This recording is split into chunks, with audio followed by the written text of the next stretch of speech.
Halo, halo, apa kabar? Kembali saya ajak Anda untuk ngobrol bersama dengan Bung Rocky Gerung. Bung Rocky, ini Pak Jokowi sedang berada di Eropa, di Jerman ya.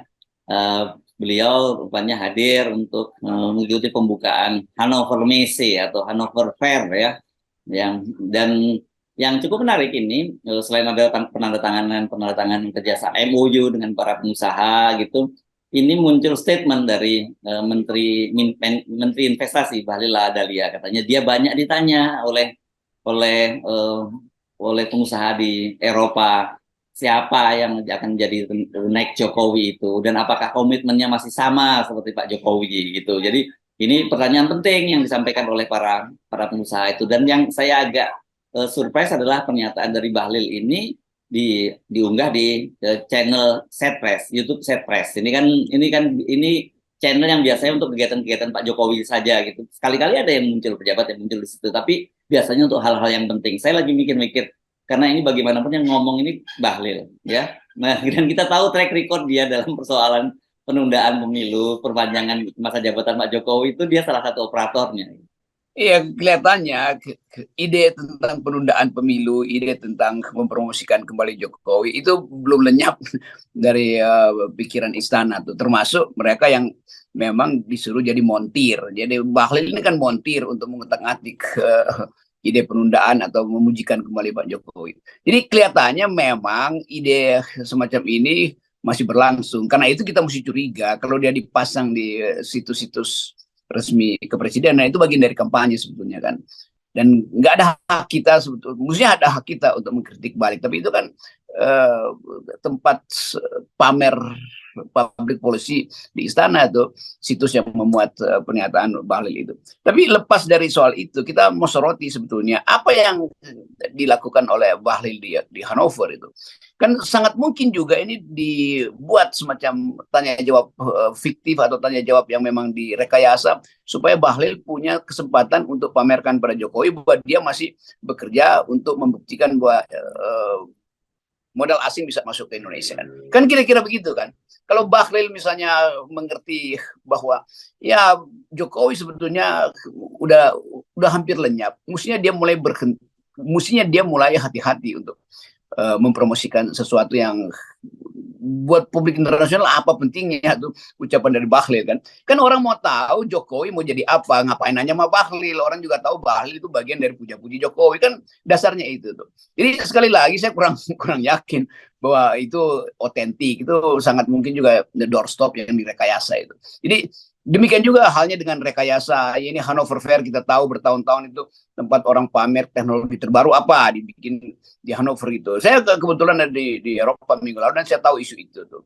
Dan beberapa orang justru mencurigai bahwa ya ini cuman showcase aja supaya Presiden Jokowi punya headline baru bahwa ada penandatanganan baru, kontrak-kontrak baru, MOU baru, dan perjanjian bisnis baru. Tapi sangat mungkin juga ini ya kontrak-kontrak lama yang dipamerkan di depan Presiden Jokowi supaya ada berita. Kita tahu kan itu permainan Seremoninya aja ya ini itu. jadi ya. Betul, seremoninya aja. Padahal sebetulnya kalau saya baca kemarin di Eropa itu Hannover Fair itu dimaksudkan untuk pameran teknologi itu. Jadi teknologi terutama soal energi bersih segala macam. Dan Indonesia dapat fasilitas yang besar betul, kira-kira 400 meter persegi buat Indonesia. Nggak tahu mau diisi dengan apa tuh, isi seminar segala macam. Jadi bagian showcase ini kita tahu bahwa di ujung pemerintahan Pak Jokowi diperlukan banyak kunjungan ke luar negeri untuk menarik investor atau untuk memperlihatkan pada rakyat Indonesia bahwa potensi Indonesia didatangi oleh investor asing itu besar sekali. Tetapi sekaligus kita terangkan bahwa investor asing itu otaknya tajam. Nggak mungkin dia masuk ke Indonesia yang stabilitas politiknya tidak ada ketetapan. Nggak mungkin investor masuk ke Indonesia di mana kritik masih dibungkam dengan kasus Lampung kemarin. Nggak mungkin investor asing masuk ke Indonesia kalau sistem hukumnya tidak bisa menjamin keamanan modal. Jadi itu sebetulnya. Jadi saya anggap bahwa Pak Jokowi kebanyakan ditipu sebetulnya oleh lingkungannya sehingga dia diuluk-ulukan di Hannover padahal isinya ya separuh bohong lah, kira-kira begitu. Dan kita tahu ya kalau Eropa itu kan mereka sangat ketat ya prinsip-prinsip yang disebut ESG ya, environmental, kemudian social dan governance-nya ya, itu prinsip-prinsip yang saya kira mereka sangat junjung tinggi gitu. Jadi padahal kita selama ini dikecam soal isu-isu lingkungan. Misalnya salah satunya yang juga sering masih sekarang rame lagi dimunculkan, dan kemarin saya juga dikirimi oleh seorang teman di Amerika bahwa sekarang ini sedang viral banget di Amerika soal food estate itu, yang proyek gagal itu, dan kemudian dianggap itu akan mengancam hutan-hutan yang digunakan sebagai proyek food estate itu. Sudah kadang hutannya rusak tapi kemudian foodnya tidak muncul gitu. Iya, food estate juga problem karena itu soal pestisida, soal kerusakan lingkungan, soal memotong kayu dan menganggap itu upaya untuk dibisniskan. Jadi di Indonesia juga kasus semacam itu banyak dan di watch oleh Greenpeace, oleh apa namanya anak-anak muda yang sekarang kan di Jakarta, di Indonesia itu banyak betul anak muda yang bikin podcast, dan saya kira juga dibiayai oleh kampanye lingkungan dunia, sehingga mereka mampu untuk memamerkan itu tipuan-tipuan di dalam soal green economy, padahal sebetulnya greennya itu monokultur tuh. Bisa disebut green economy karena yang ditanam itu hijau. Iya, kayak lapangan golf juga green economy, tapi kan bukan itu yang dimaksud tuh. Jadi green economy selalu harus berbasis pada diversity itu. Kalau monokultur itu bukan green economy itu. Jadi sekali lagi Eropa, Amerika itu memantau Indonesia sebagai tukang tipu dalam soal green economy. Tetapi kita tahu bahwa Eropa atau Amerika berupaya untuk memastikan bisnis masa depan seperti yang diputuskan di Davos misalnya harus tiba pada sektor-sektor yang betul-betul tahu bahwa ide tentang sustainable development itu bisa sustain di era pemerintahan berikutnya. Kalau sekarang misalnya Bahlil ditanya, siapa yang akan menggantikan presiden? Ya sebetulnya itu pertanyaan yang sinis sebetulnya. Siapa yang mau gantikan presiden kalau kerusakan lingkungan masih seperti ini? Kira-kira begitu kan pertanyaan yang harus dilanjutkan. Tapi biasa diplomat asing selalu nggak mau terang-terangan, dia mau menyindir aja. Memangnya ada yang bisa perbaiki lingkungan nanti setelah Jokowi turun, kelihatannya begitu. Memangnya ada presiden yang bisa menghentikan IKN, menghentikan food estate, kira-kira itu kan pertanyaannya. Tetapi bagian ini pasti diedit supaya nggak ketahuan sebagai pertanyaan sinisme. Karena itu ucapan Bahlil dibuat sedemikian rupa sehingga seolah-olah itu mempromosikan Jokowi, karena itu dipasang di situs istana. Kira-kira itu. Oke. Behind the scene-nya begitu. Oke, Anda tadi menyatakan bahwa Pak Jokowi ditipu, gitu ya. Apakah kalau saya melihatnya, apakah bukan ini supply and demand saja? Prinsip itu juga, Bung Rocky. Artinya sebenarnya Pak Jokowi. Ini bahayanya Hersubeno, dia bertahun-tahun ada di sebagai wartawan istana. Jadi Anda tahu sebetulnya bahwa memang sinyal dari Jokowi minta ditipu kan, katanya begitu. Jadi Bahlil juga baca itu bahwa ya, Pak Jokowi pasti minta disiram dengan apa namanya mulut-mulut yang penuh gula-gula tuh. Jadi terlihatlah simbiosis mutualistis antara keinginan Pak Jokowi untuk tetap diangkat namanya di tingkat internasional dan perilaku oligarki dan birokrasi yang memang hendak mendorong-dorong beliau kan. Jadi tipu menipu yang menguntungkan dua-duanya tuh. Tapi bagi rakyat dan bagi pengamat internasional tahu bahwa tipu menipu ini juga satu waktu akan dibuka tuh. Satu waktu misalnya akan dibuka apa betul ada transaksi yang menghasilkan devisa dari Hannover. Kalau transaksi di antara dua perusahaan Indonesia yang punya cangkang di luar negeri, devisanya apa? Kan itu rupiah sama rupiah kan, kira-kira begitu tuh. Jadi gampang sebetulnya membuktikan belakangan. Yes, oke.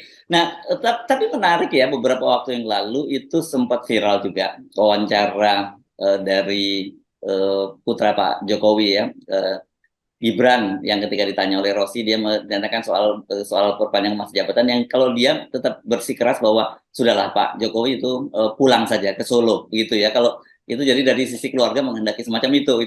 Saya tidak tahu apakah Gibran ini menyatakannya itu dengan tulus atau bagian dari juga strategi politik untuk semacam test the water, atau kalau saya melihat kemungkinan iya gitu. Dan yang lebih menarik itu adalah kemudian dibumbu-bumbui ini pernyataan potongan-potongan video dari Gibran ini gara-gara habis ketemu Rocky Gerung ini katanya begitu.